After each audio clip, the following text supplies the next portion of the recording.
Welcome to Frontiers. I'm Rhonda McBride, and in this program we look at saving Alaska's native languages. It's a wide open frontier, but the battles are not the same for everyone. First, we start with Inupiat, spoken in Alaska's northernmost communities, where language erosion over the last few generations has begun to take its toll. Today, only about a fifth of all Inupiats speak their native language. And Emily Carlson, who traveled to Kotzebue and Kaktovik, found those who say enough is enough, no more. That's right, Rhonda, no more. The name Inupiat means real or genuine person, and people genuinely feel the threat to their language is real.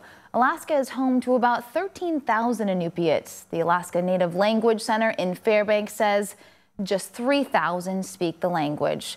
Most of them are over the age of 40. But teachers in Kotzebue and Kaktovik say the language's best hope lies with the young.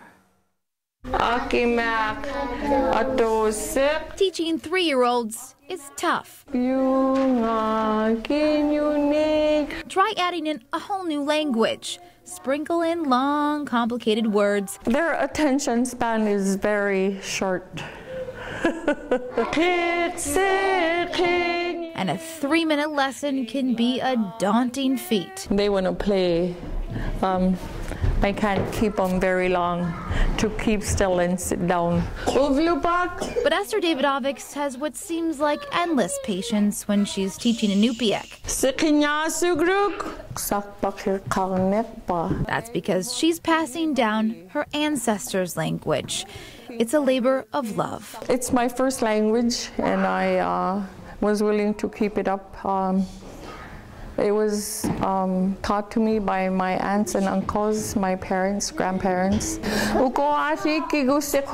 65-year-old is one of just a handful of Inupiat speakers left in Kotzebue.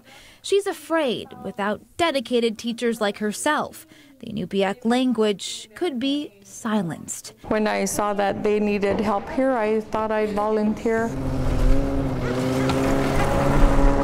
1,500 miles northeast in Kaktovik, similar concerns from a different generation.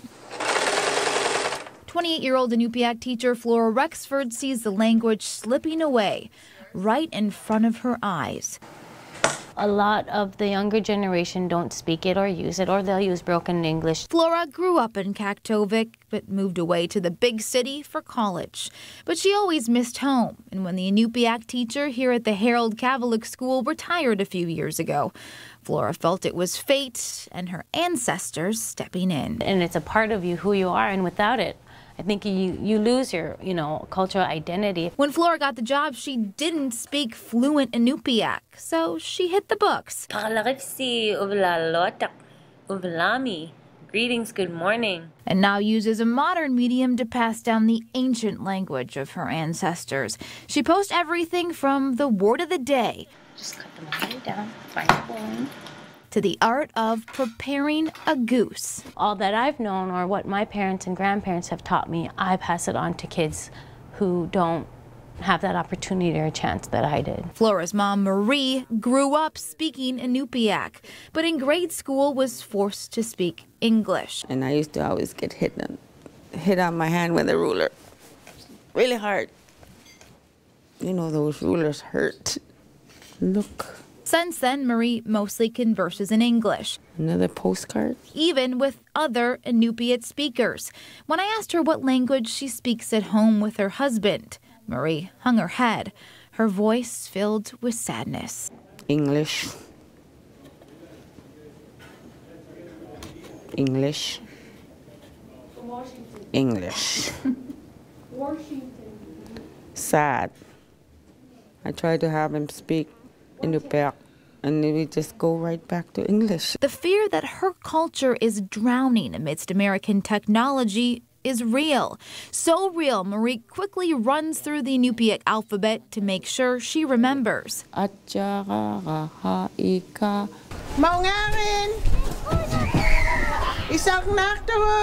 Back in Kotzebue at Esther Davidovics School, that fear is why the only language allowed at school is Inupiat. All the time, and when we do have to speak English, we whisper amongst each other, amongst the teachers.